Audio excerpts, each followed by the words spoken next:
welcome to Prophecy Walkers. We are Alistair and Hazel, and our channel is about expanding consciousness, bringing unity, working together, and healing the separation between man and woman. And we are sharing our journey and our experience that relates to you and every single person on the planet right now, as we are walking through this evolutionary portal of human consciousness. And we have taken that journey together as a man and woman together. And we are here to share with you the wisdom from that. And this is why we are walking the prophecy of love united so that we create a new reality together.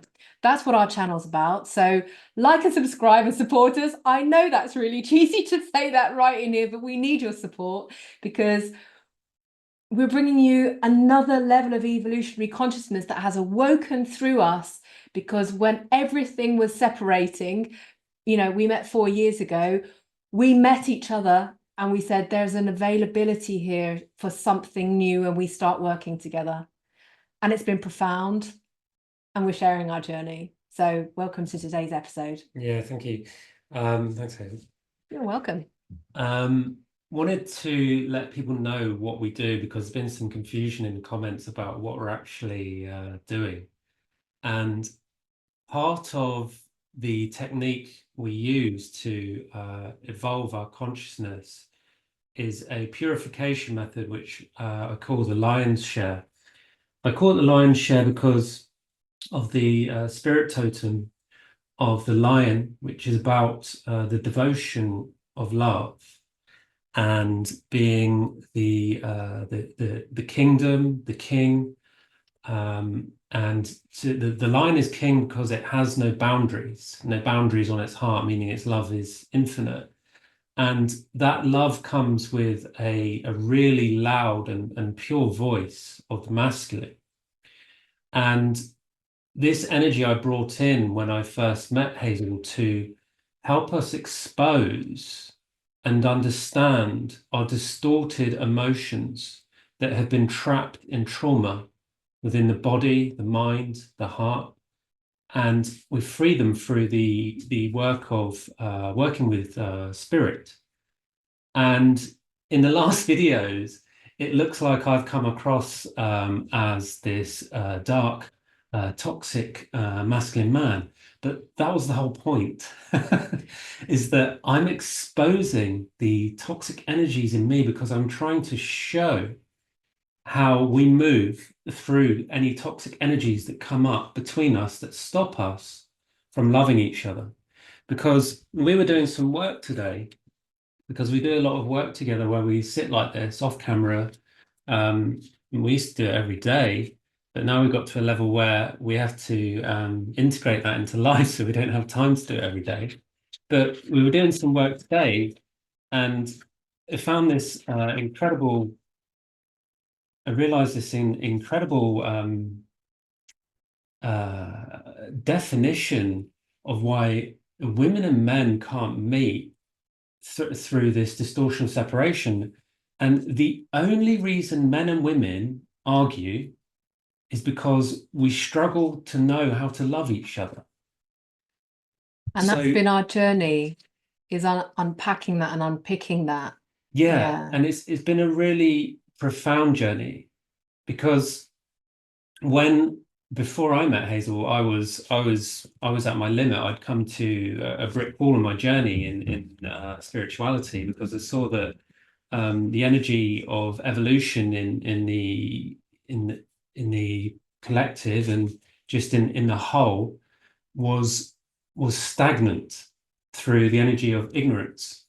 And so I asked the universe to, you know, take me to the next level, and I met Hazel, who took me through the energy of vibration and love, which as a man was alien to me because my heart had gone through a closure through repeated trauma throughout my life. So when I met her and she showed me this energy of vibration through love, and I came with this energy of exposure, self-exposure through the voice, it was a huge alchemical reaction which created something that quantum leaped our consciousness on levels that we'd never witnessed in anyone else before. And it helped us purify all of the deep unknown darkness that was deeply unconsciously rooted in our minds, our bodies, and through the exposure of the ego, which takes an enormous amount of courage. So back to my original point, the courage that it takes for someone like me to come on here and to expose myself like that, and then receive comments that I'm toxic, it's quite how do I say, missing the point. I'm exposing my ego through collective distortions, which I feel because I'm so open, and I'm exposing them so that I can release them. Now, the energy, the collective energy of society judges people who do things wrong or act toxically and narcissistically. But what we're doing is we're taking responsibility for any narcissistic or toxic behavior and expunging that through the voice, through sharing it. So imagine how ancestors used to sit around a fire. Often they would sit in silence, but you see it in these sharing circles, women's circles and men's circles. There's this a missing wisdom from the exposure of the ego, because what happens is the ego sits inside and it wants to hide inside. It wants to hide in the darkness. And the only way to kill those parts of us, or to expose those parts of us, is through the voice. So if you imagine we're sat around a fire, when we verbalize the ego, it goes into the fire and it's transmuted. But if we attach to those parts of our ego, they stay attached and we act out those distortions. So this is what we do. Hazel holds a deeply sensual, expansive feminine energy, which is completely different to mine. Mine is a very pinpoint, straight, high energy, as a typical masculine. But there's also the opposite of the deep masculine and the high divine feminine. And so these energies we are combining to create like we're creating prophecy walkers, essentially. That's one way of verbalizing it. Because what is prophecy walkers? Well, it's about following the prophecy of. Well, there's many prophecies. Exactly. There's many prophecies, and essentially all of them are leading to unity, consciousness, and love. And all of the stories of prophecy that are leading to these end times, these evolutionary times, they're all stories of evolution. And through our journey, our multiple journeys, we have gone through countless number of portals, not just consciously, but embodying them, in order to learn how every time we come up against a challenge, that we know it's not us. We know it's not the base level of relationship of, oh, well, that's just you, that's just me, we're different on this situation. We know that the new way of relating is not about that. It's not about finding a compromise. It's about finding where is your power fully, where is my power fully, and we elevate together. Yeah. So that there's no compromise at all. There's no, well, yeah, that's just how it is in relationships. You just have to compromise. No, that's not the new way. That's not how it works. There's absolute journeying together through these new portals, which are many different portals. They're astrological, energetic, solar, lunar, even the portals that you go through your body, the cycles of life, the cycles of the seasons, etc. This is where multidimensionality comes into. Yeah. And this is where it comes from. And we talk about sharing around the fire. You know, today we light the first fire in our new set for you on Prophecy Walkers. It's so exciting because we don't just set this up as a kind of like nice set. We live ceremonial life on a daily basis where we are living and breathing as best we can our alignment with nature in every single way, living and breathing animism and the embodiment of that. So when we come and light this fire with you and sit around the fire, yeah, we're honoring our ancestors and saying we're showing up. We're showing up the best we can right here, right now, and we are connecting. And we are connecting in sacred circle together, sharing circle together, and we're sharing this circle with you. Yeah. And this is why sometimes we show up, like you said, we're going to show up showing our distortions because we've done this thousands of times over the last years that we've met.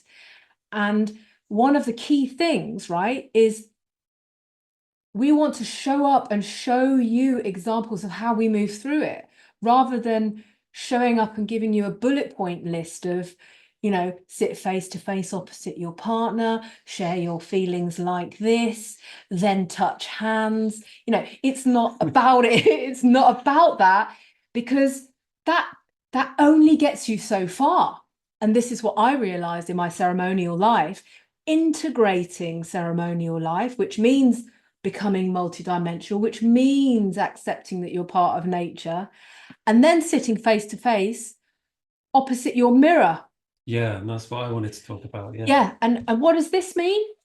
This means igniting the true energy of, for want of better words, sacred union, divine union, twin flame. You might be skeptical about it. I know I certainly was, until our journey started showing us this is what you're doing. We're like, oh my God. You see, I thought I was in a sacred partnership before, but no, it was toxic as whatever. Huge lessons, enormous amounts of gold that I brought to the table in order to purify all of that. But yeah, we're showing up and showing the next level of union. So the people talk about soulmates, but a soulmate is really, that could be anyone. It could be your father, it could be your mother, it could be your sister, your brother. The difference between a soulmate and a twin flame is you share a purpose, because you are twins, you are opposites, you are brother and sister, you are mother and father, you are whole, you are one, but there is a separation between you. And most people aren't even attracted to their twin flames. They don't even know who their twin flames are. And the further you are away from your twin flame, the more difficult it is. And this can relate to many different prophecies. Like, I'll answer my own question, because I actually passed the question of, you know, what is prophecy walkers? What are we about? And this is what we're trying to explain, because we realized we didn't do that. We haven't done that yet properly, because we didn't even know ourselves. And really, it's about living the prophecies. And what are the prophecies? The prophecies are all the stories. They're all the archetypes. They're all the movies. They're all the poems. They're all the books. And all the stories of our ancestors, all the lost wisdom and the heritage and the innate intelligence. Yeah, sorry. Sorry. I was just rather passionate about that. I was talking about twin flames. Twin flames, I said they get, it's more difficult when you're apart, and you become stronger when you come close together, right? The film that comes up is a terrible movie, but Hancock, where it's about Will Smith and Charlize Theron, and the closer they come together, the stronger they get. And when they get further away, they become weaker, right? This is twin flame energy. This is what we're talking about. How do you become closer to meeting? And it's about removing all of the ego, which is essentially the ego defined as the great separator. So it's about removing all the energies of separation between man and woman. And this is the energy we've been on. And Hazel spoke about the mirror, looking into the mirror, right? Every time we express toxic behavior, we've learned to, before we even say it, mirror it back to ourselves. Because if we say it, we're just saying it to ourselves. This is how twin flame energy works, right? And I've written and I've spoken about the broken mirror so many times. People often say, "Oh, you know, if I used to write online, I used to do a lot of blog work on Instagram. And I used to write about being broken. I used to get a lot of comments saying, there's no such thing as being broken. You can't be broken. That's not true. Because even though the soul is immortal and it's invincible and it's indestructible, it can be shattered just like a mirror can be shattered. And this is what distortions are. If you're looking into a mirror and it's got cracks in it, you're not seeing the whole picture. And it's not until you purify that mirror that you can truly see yourself. And this is what twin flame work is, and this is what we're doing. And these prophecies are how we are living an animate life. And Hazel touched on this animate life, this ceremonial life.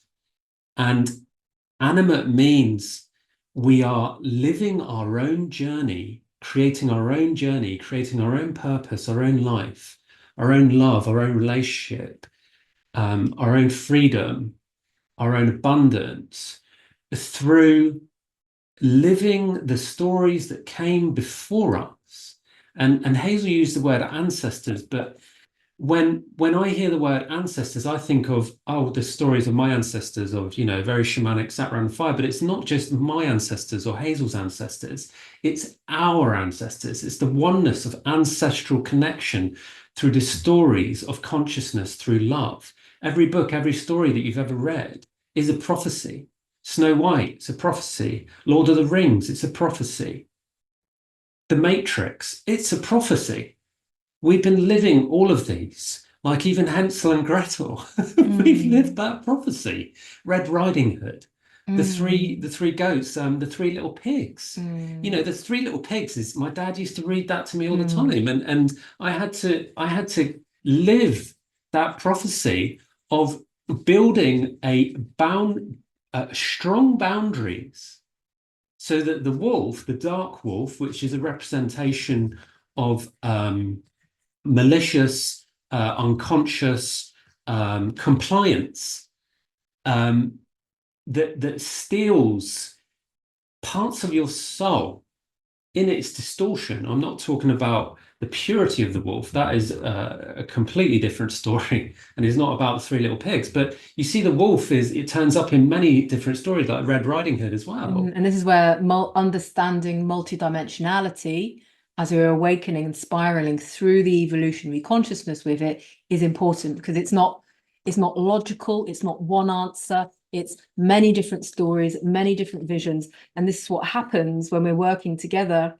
We're expanding our consciousness and we're seeing each other and the stories and the archetypes and everything we're working through on many different layers. And this is what's available right now, as we're breaking out of, for want of better words, 3D, 4D into 5D plus realities. Slavery. Breaking out of, the slavery of the limitations of our own intelligence. You start to see things from different perspectives, but it's not a fixed perspective. It's what is the next level perspective, so that I can then change, move, grow, and expand together. And when you can be in a situation, and this is how we work together, you can be in a situation, and it's like, I see you, you see me, I see myself, I see us, I see the collective, and you can see all of that at the same time. And this is like this other love entity that awakens when you start working through the purpose of being in twin flame energy. Yeah. And we're coming into the autumn equinox, which is about balance, Libra, and we've got a Pisces full moon lunar eclipse. It's a huge portal of energy. And today we were talking about this energy of balance. Yeah. Do you want to talk about that, or do you want me to again? Well, first of all, I just wanted to add something regarding the sharing circle that you were saying, because why is it that we can sit and share things, and like, let's say in first or second level, however you want to call it, sharing circles, you know, when you first start getting into that realm of showing up to sharing circles, etc., you share what you need to, you get it off your chest, like going to a therapist or something, and it's like you're putting it out there, you're sacrificing it to the fire for transformation. It's out of you. But then the next level is, well, you know, often you go back home after the sharing circle and you continue repeating that information. How do you integrate that? And this is where we've gone beyond and beyond and beyond. Yeah. And this is the purification work of mirroring each other. But how do you know that you're sitting opposite somebody who can sit as a hollow bone, a clear vessel, Exactly. free of judgment, and mirror back to you purely like a message from the divine? How do you know you're doing that? And this is what we spent thousands of hours doing over the last 4 years. Why? Yeah, because I went through a massive breakdown essentially, and you were on your own journey as well. And we were like, there's nothing left. Let's give it all and do this, you know? So everybody has their own way of finding the point where they're able to really choose for change. We'll talk more about that. But how do you know when you're sitting opposite a clear mirror? In my previous relationship, I was under the illusion that I was in a spiritual relationship because this person had been to several workshops or, you know, whatever. But when it came to integrating and actually doing the work and actually sitting opposite each other, it wasn't able to do that.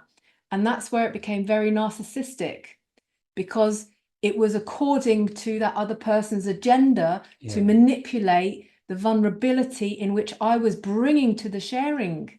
And this is where it's different between you and me. Well, yes and no, because where are you going to start? Well, yeah, actually, we did start there. Yeah, didn't we? you have to start from a distorted place, because Yeah. you're not going to meet someone who's a perfect pure mirror. Yeah. You have to just turn up first and go, I'm not purified. Can you help me purify? I mean, when I first met Hazel, she was didn't even know that she was experiencing a narcissistic abusive marriage. She was going through a divorce, and she was deeply betrayed, and she went into a nervous breakdown, and that's when I met her at her best.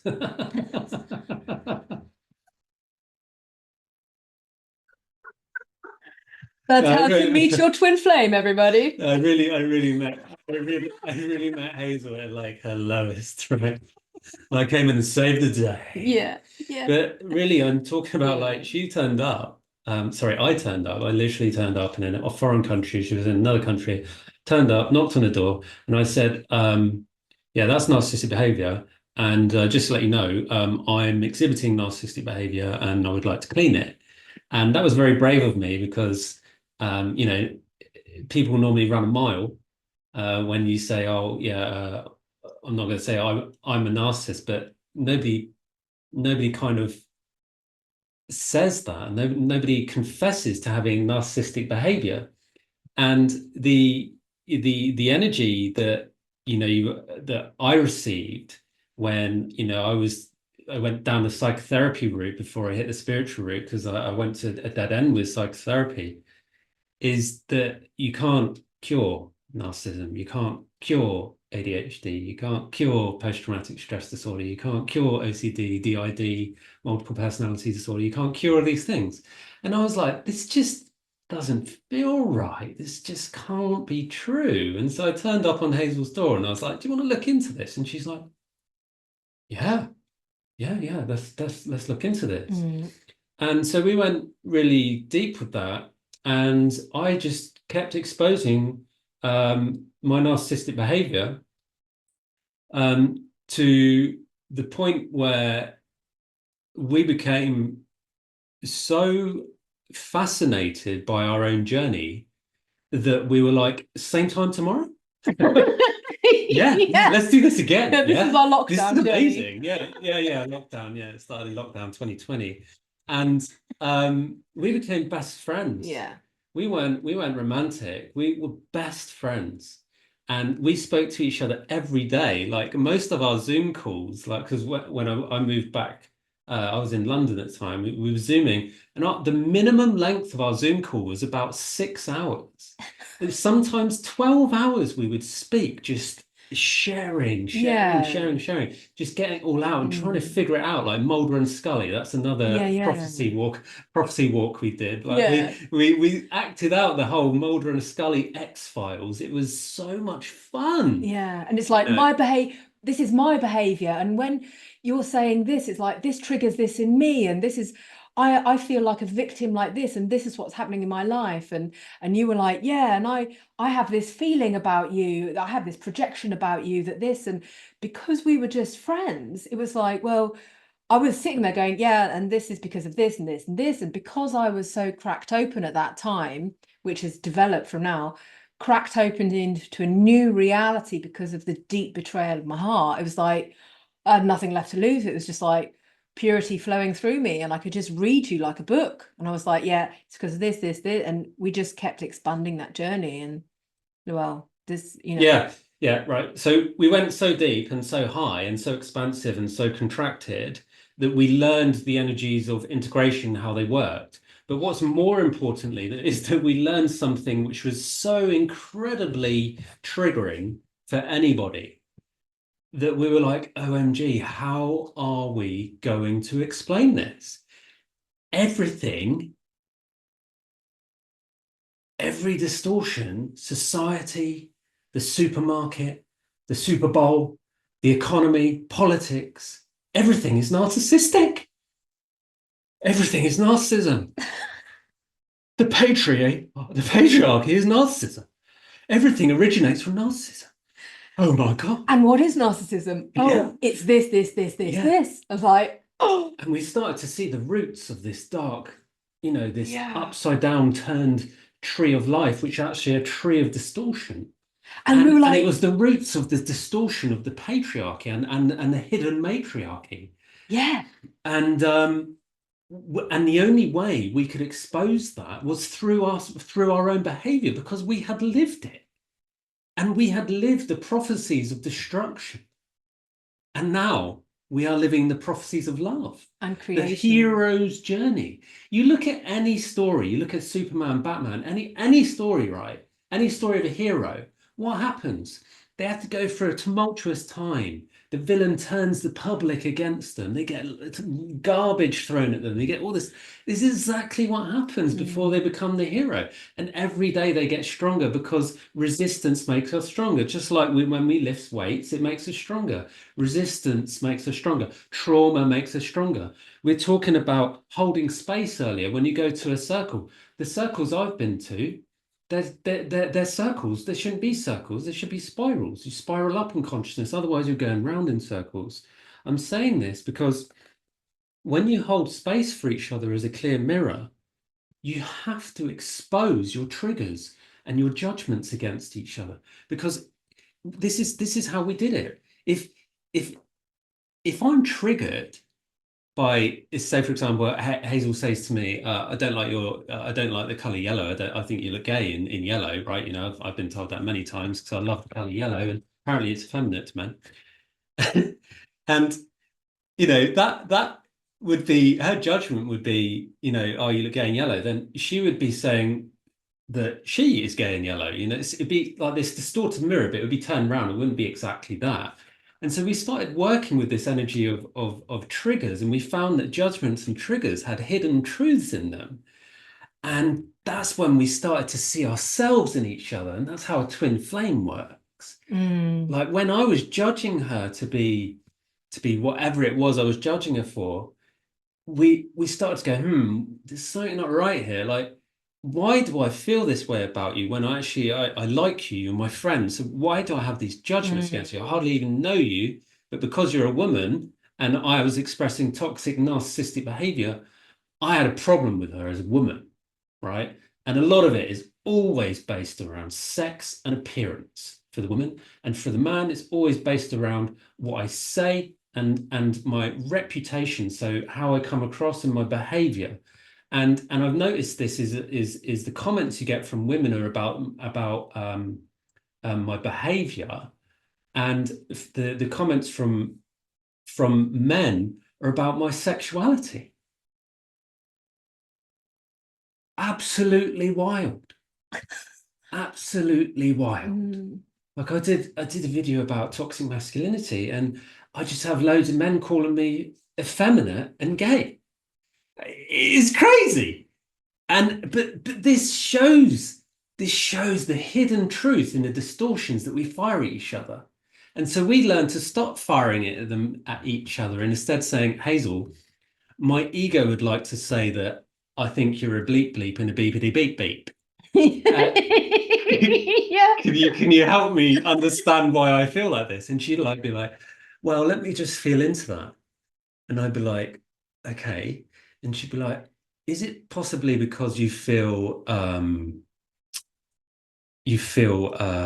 what's the word, insecure around me, or do you feel like I'm actually challenging your worth and power as a man? And I'm like, it can't be. No, it can't be. And then I'd like, she'd be like, well, just ask yourself that, and it'd be like, yeah, that's it. And we started to go really deep into that. Yeah. I'll sort of fire up.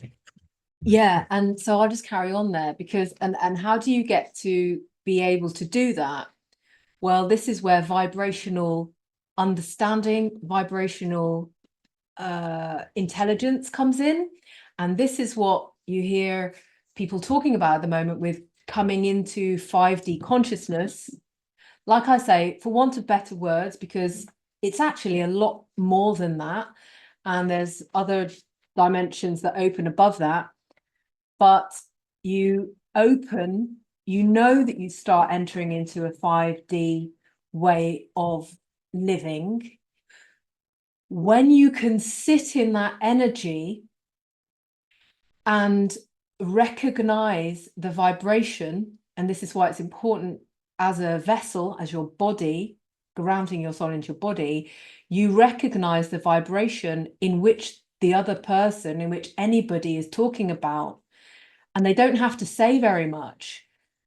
And when you say something like that, or you come with a problem, or this is what we did in the last couple of videos just before this one, we sat opposite the table in distortion, and we worked through the videos. If you watch us carefully, we are attuning to vibration, the vibration of love. And we're because we've worked so extensively in clearing our vessels, we're able, as in our bodies and our vibration, we can sit opposite each other and tune into the vibration to choose the next. It's really like, what is love saying now? What is love seeing you now? What is love exposing in me now? And it's a vibration that knows that. So when I give, like you just said, the example, when you come and say blah, blah, blah, blah, and I say, well, is it this in you? And you're like, oh yeah, actually, I can't hide from that truth. You might think, well, yeah, that's just the lower levels of consciousness would say, well, yeah, that's just your opinion of what you think of me. And when you get to this way of working, it's so, I'm not saying it's easy all the time, is it? But you're always attuning your vibrational intelligence to know the way out through the portal of love, through the passageway of love. Yeah, and when we talk about intelligence, we don't mean the mind, we don't mean the brain. We're talking about consciousness, and consciousness is the DNA, it's the body, and it all flows through the heart. And this is something I had to learn as a man, because we are taught in society mindfulness instead of heartfulness. Yeah. We are taught to think with the brain and the mind, but it's just it's a false protagonist of humanity. Yeah. And so can I add here that this is where the right and wrong comes in, and this is where there's separation between man and woman, and this is where there's compromise, because you're like, well, that's your opinion, this is my opinion, we just don't think the same on that. And actually, you'll always find that if you're not meeting, there's one of you, that at least one of you, that wants to be right. And the way through is not about being right. I mean, you gave an example. I may have been right about what I felt or saw in you, but it doesn't mean that I'm right. It means that I'm attuning to the highest vibration of love to help you elevate. And if you're not able to do that, there's a righteousness somewhere in someone. And what does that mean? Yeah. It means that that righteousness is protecting a trauma or a wounding that is hidden underneath, that doesn't want to be seen. And it's coming across as, well, that's just what you think. That's your opinion. You're just like that. And I'm just like this. When you see that happening, you can know immediately that you're dealing with somebody who's in denial of being able to go further, of being able to grow further.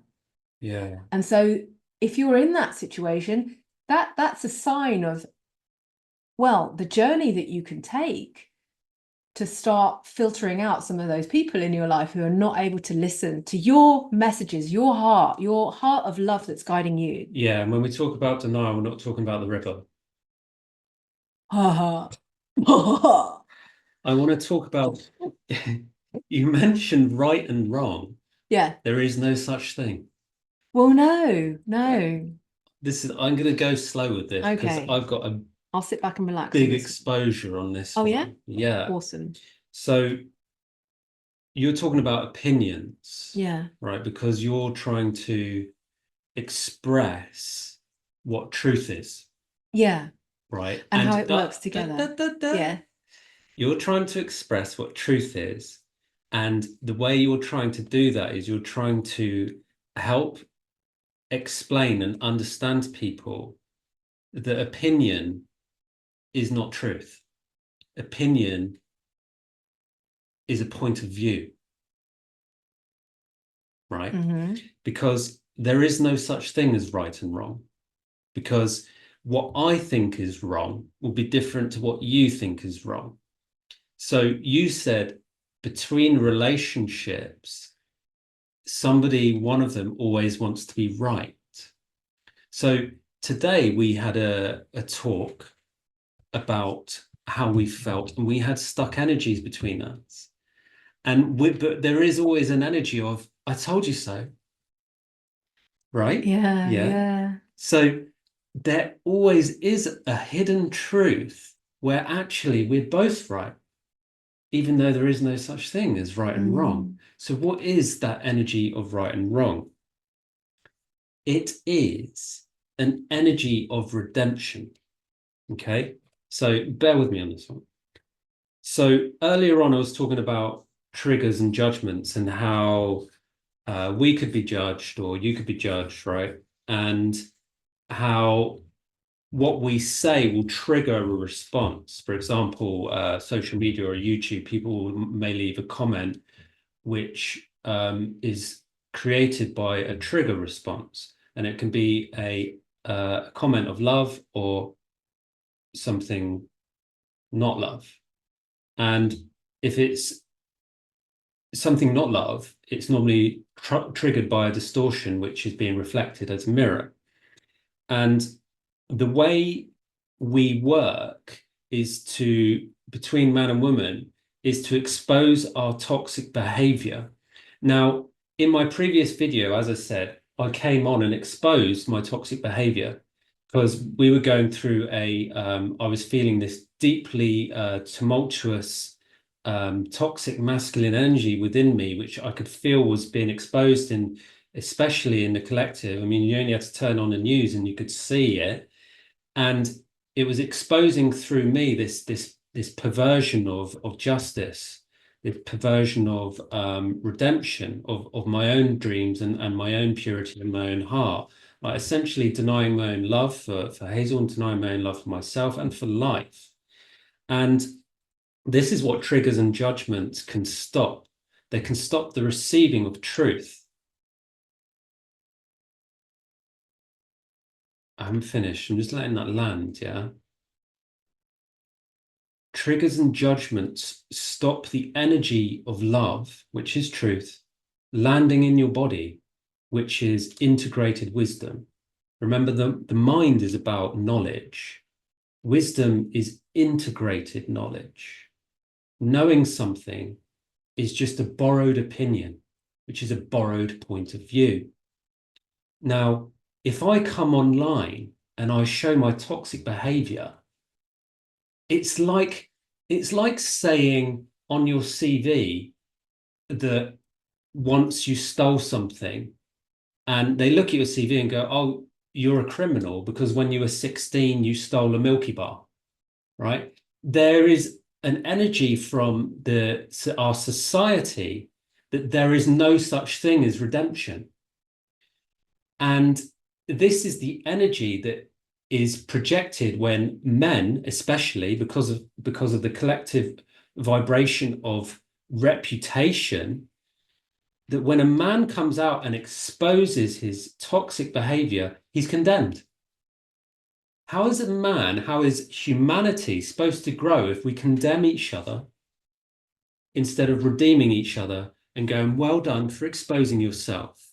How are you going to change your behavior?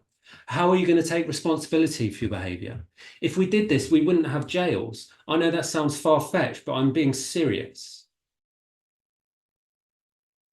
Yeah, and it's the support systems from the ground up that are then escalated towards like jail level, but that also sort of comes down as well to this level of exposing your own exposing your own behavior. Yeah. So that you can be actually, it's like me coming forward. If I was to do, coming forward with my toxic behavior to be judged by you, trusting that you're a good judge, and so that I can then redeem myself, or the opposite way round. And then what happens on the other side? Is it justice? We're talking about justice. Yeah, the balance. It's the balance. Libra is about justice. Yeah. Right. And we're talking about coming closer together. If you look at the energy of Anubis, the scales of justice, the heart and the feather, the heavy heart, how pure is your heart versus the purity of a feather? How light are you? How light of heart are you, so that you are in balance? But what that is a metaphor. It's a multi-dimensional metaphor for meeting in love. You look at it like you can look at it like a seesaw where you're like, "Oh, you're up, I'm down, you're up, I'm down, I'm not," like in like what happens in relationships. But there's also this other metaphor where you both walk to the center, but if you're not walking in sync and someone turns around and walks the other way, it goes woof, and they go up when they want to be in balance, or they want to be deep. And so this is where the imbalance comes from. But if you are walking together slowly and you are meeting each other, eventually what happens is you come into communion, you come into mastery. Because another metaphor for this is walking to the center of the ship. You bring your ships to each other, or your mirrors to each other, your cars to each other. You come to each other in all these different vessels, bodies, making love, and you're coming into the center. And this is what the equinoxes are for. They're for coming into center. And in order to do that, you need to free yourself from slavery. And this is the embodiment of justice, pure justice. And you said a brilliant thing earlier. I've never thought about this. A good judge. What is a good judge? And I was thinking, wow, in court, sometimes they go, "Oh, he's a good judge," right? And people use that term, a good judge of character. What makes a good judge? Tell me. I'm gonna feel into this one, right? So for me, a good judge is a judge that works with his heart, in his integrity. Because you look at some of these like these the equivalent of Big Brother, but for judges, where they film the judge making what do you call them, sentences. Sometimes they have a guy come in who's like gone through hell, and he's like, "Do you know what? You've been through a really hard time. Going to let you off." And it's like, wow, that's a really good judge, because he used his heart. But a harsh judge would give you, "Yeah, 5 years, yeah, because you broke the law." And the law is obviously very fair. And even though, you know, this, and this happened to you, you shouldn't have broke the law. So you're off to jail, you know. So And because there's no heart there. yeah. And this is what it is. It's about the balance of the heart through the energy of justice. This is what the equinox is about. So if you notice, if you really notice and follow the energies of the lunar cycles of and the astrological energy, but the energies, the pagan holidays, we just come out of Lammas going into Mabon, is the energy of exposure that always comes up in July and August, and this energy of separation, which leads up to the equinox and fades the closer we come to the equinox because we're coming into balance. This happens every year with my friends. In August, probably near the end, one of them always splits up with their girlfriend, or they have huge arguments. And I try my best to warn them every year, go, mate, we're going into August. Remember, separation. Hold the line. Hold the line! And it's really tough. Really tough. Because it's about this attachment, you know, and it's about being non-attached to what you are experiencing and what is running through you.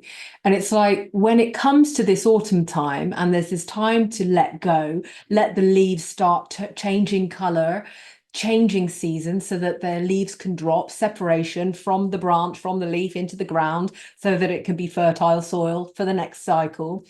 That is within us as well. So there's this change happening. What has not been seen wants to be seen again. So if you went through another cycle of avoidance, another year of avoidance and not facing your own inner, you know, beat, then it arises again. And then I see it, and this happened also with me, you know, I mean, both of our last relationships ended in the autumn. And, you know, sometimes it needs to happen, but it doesn't always have to happen. If you are working consciously together, you can choose for love and unity in these moments. Yeah, and that's really difficult. It is very difficult, yeah. It's really difficult. Because if both of you are not in the game, if both of you are not in the game of your own personal journey of personal evolution, you will not make it. That's a fact. Yeah. Right on, Hazel. Yeah. And that's the energy of the lion, you know, the devotion for me. Like every time my ego wanted to say no, you know, Hazel would be like, look, we're going through another round. Do you want to do this? My ego is like, fuck no. And I'm like, yes. I say yes before my ego can say no, because it's I have a how do I say this? What makes you not give up? What makes you keep going? What are you striving for? And for me, it was always about reclaiming my feelings, my heart, because I went through so much trauma that I became dissociated from my body. I used to do a lot of martial arts, and I was known for taking a really intense beatings and just not feeling it. Like I had a really high pain threshold, and it took me a long time to realize that was because of the amount of physical violent abuse I had received, and I was just repressing it. And so when I started my journey with Hazel, there's so much repressed emotion, and it was funny because Hazel, being a woman, had this judgment from men that, you know, that she was over emotional and that she cried too much. So when we met and she would open her heart and free herself from this trauma, she would start crying, and she'd be like, oh, I'm sorry for crying so much. And I'm like, why are you sorry? Because every time I cried, sorry, we got disconnected there. As I was saying, when my heart opened, it felt great, because I had been told my whole life that crying was not masculine. But what it did is it helped me feel my heart again. And so we again had these opposite mirrored energies where she didn't want to cry and I wanted to cry.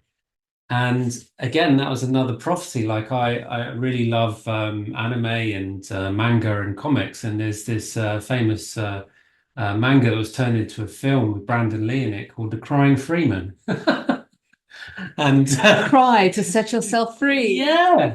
So every time I cried, I was freeing myself because I was opening my heart, and the heart is the purification chakra. So I was purifying myself. So this energy of judgment really stops us from opening our hearts because we're refusing truth. We're Because afraid that we'll be judged. Yeah, and as well as but it's judging all about others. It's all about humiliation. Like we can talk about belief, you know, the distortions of religion, which includes atheism, because that is a religion, and the belief systems that we hold in society, like believing in politics is believing in separation, you know, and believing in a God outside of you instead of a God inside of you, and believing in the all of these things that we believe in are part of our belief system of what was I saying? They're all part of the belief system of not believing in yourself. Yeah, I couldn't put it better, actually. Yeah. And when you believe in yourself, and you believe in who you are, you remember who you are, you're free of judgment. Yeah, because there is a purity to the belief systems. There is a purity to religion, you know, coming together, and community, and that energy of believing in a greater vision, a greater humanity. Because I strongly believe that is the pure origin of religion. Because if you look at the original teachings of a lot of the religions, they are about freeing yourself from karma. And that's what these coming into balance does. It's about freeing yourself from karma, because, like I said, I used the analogy of Anubis, the heart and the feather, and coming into the center. And that was told as a story that you can't move to the next stages of the afterlife. But it's not the afterlife, it's this life. It's the after your old life, where you were actually playing dead, and coming into this life and living your best life and living the golden life. That's purity of and that's balance. Yeah, and that is actually the new earth energy that is actually being born as through Mother Earth at the moment, through every single human being, to one extent or another. No judgment, but wherever you are on your soul journey, at whatever stage, evolutionary stage, that's what's happening. No judgment. Yeah, no judgment. Judging, not judging. Yeah. And We actually found judging each other extremely useful, because we lent into everything, because there was such a breaking apart of the old constructs. Even you're talking about religion, we broke apart the old constructs of relating, where it's like, oh, don't be judgmental. We're like, hold on a minute, there's something missing here. I actually need to share my judgment. Judgmental. Yeah. It's a mind again, it's not the heart. Yeah. And it's like exposing all of that, bringing it all to the table. And I think this is where it's so powerful, because once you've shifted enough, or your reality, your current closed reality, let's say, of limitation of how you have been conditioned by your peers, society, religion, methods, conform, etc., etc. you are kept in a kind of, I don't know, some kind of enclosed, limited reality.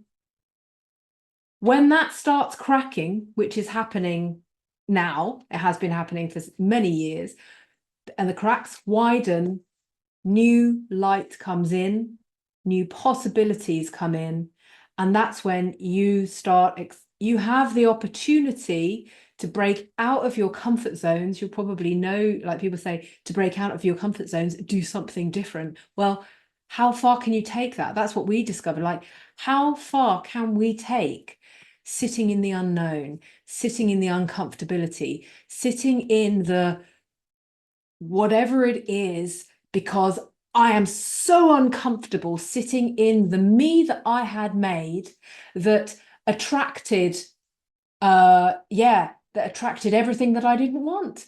Not being seen, not being appreciated, being abused financially, mentally, physically, emotionally, all of these things that conformed reality had taught me how to be, because I was supposed to be, like, it's my destiny to be living this level of consciousness.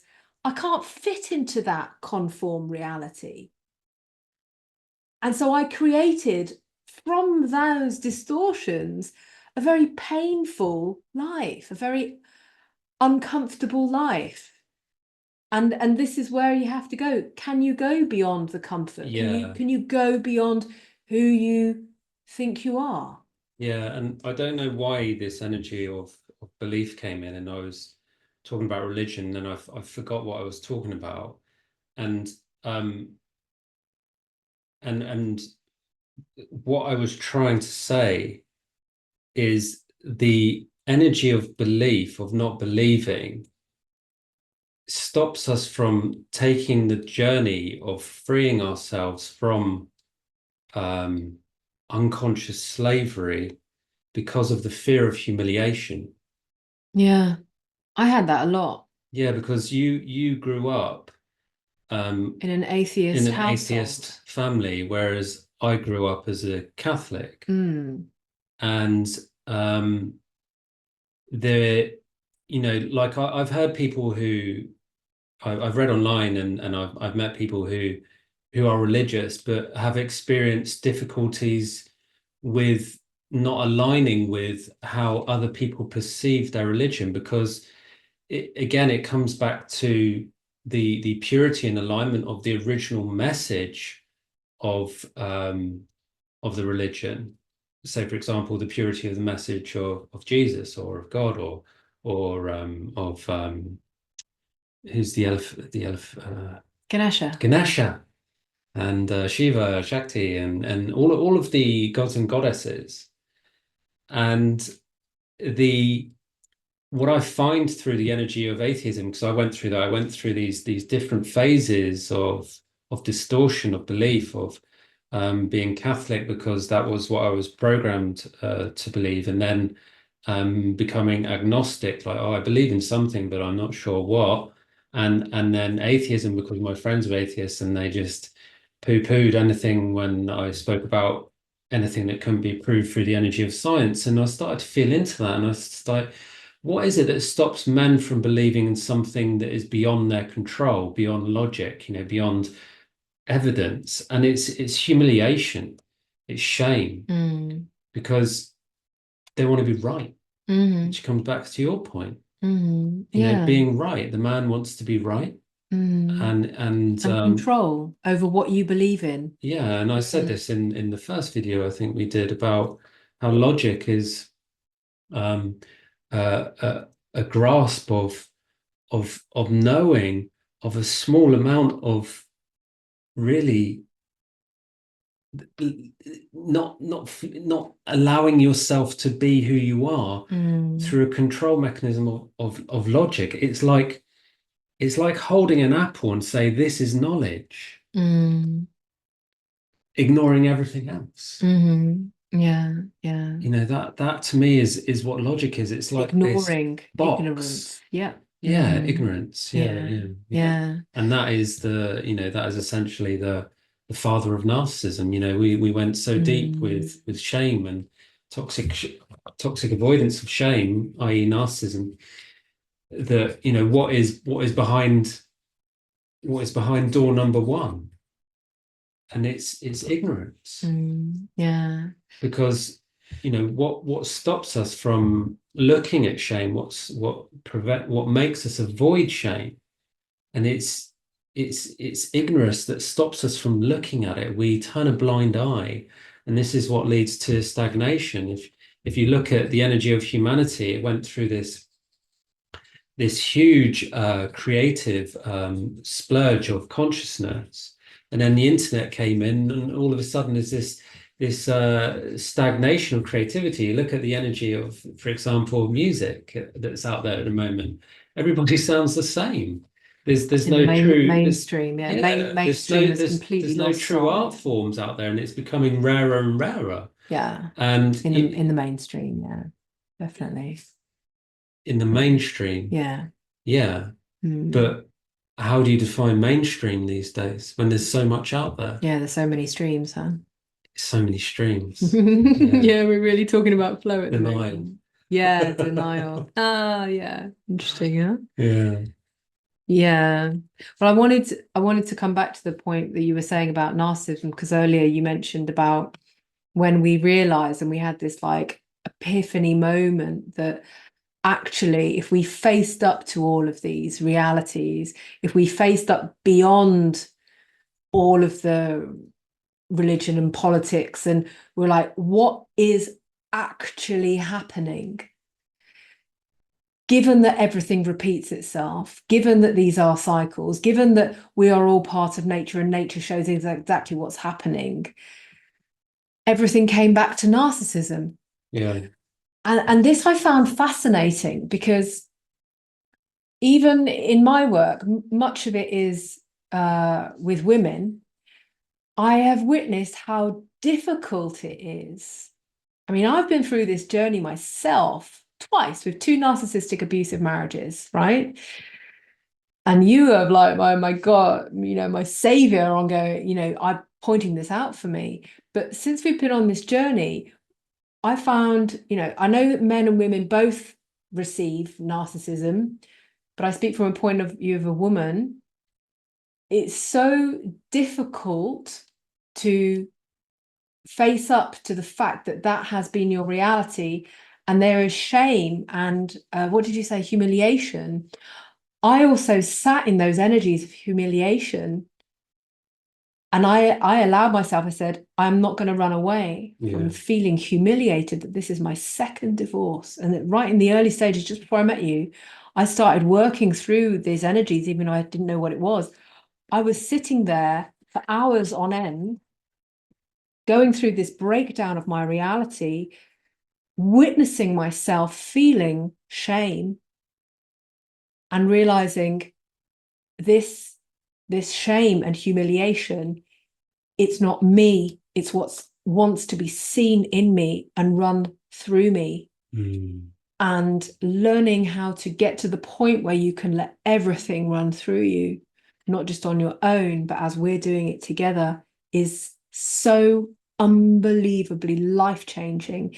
Because when you can face up to your reality, face up to our reality, and if you dare to go the extra mile, you dare to walk the extra prophecy to discover the truth, you come face to face with things like this. And when you see the mechanisms of narcissism that everybody talks about, because everybody wants to point the finger and blame, he's a narcissist, she's a narcissist.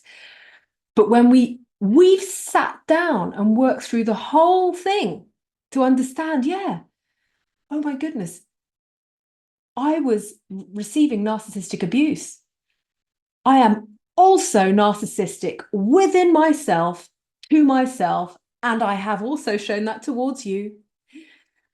And this is happening everywhere. It's insidious. It's part of the behavior that no one wants to own up to. But because no one wants to own up to it, nobody is ready for the next stage of their own personal evolution.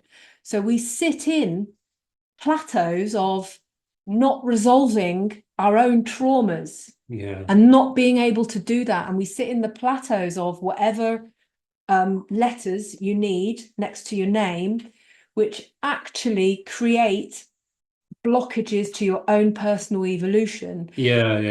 And why can we sit here and say this? It's because it's like, well, Because we lived it. we lived it. So we're sharing this journey with you. And this is what we're talking about now with the equinox. It's like we're coming into balance. But how do we come into balance and more equanimity in a true way? Not you compromise and I'll compromise and then we meet. No, it's like you be freaking amazing. I'm going to be freaking amazing. And we're going to meet and we're going to elevate, because they talk about the precession of the equinoxes. Okay. Another prophecy. We're going to elevate through every single prophecy and portal that we possibly can. And that's what we're doing. What's the procession? The precession of the equinoxes is where you come into, which is what is also prophesized about this evolutionary time right now. And the equinoxes hold those balance points to then come into another solstice, and you elevate back again to another balance point.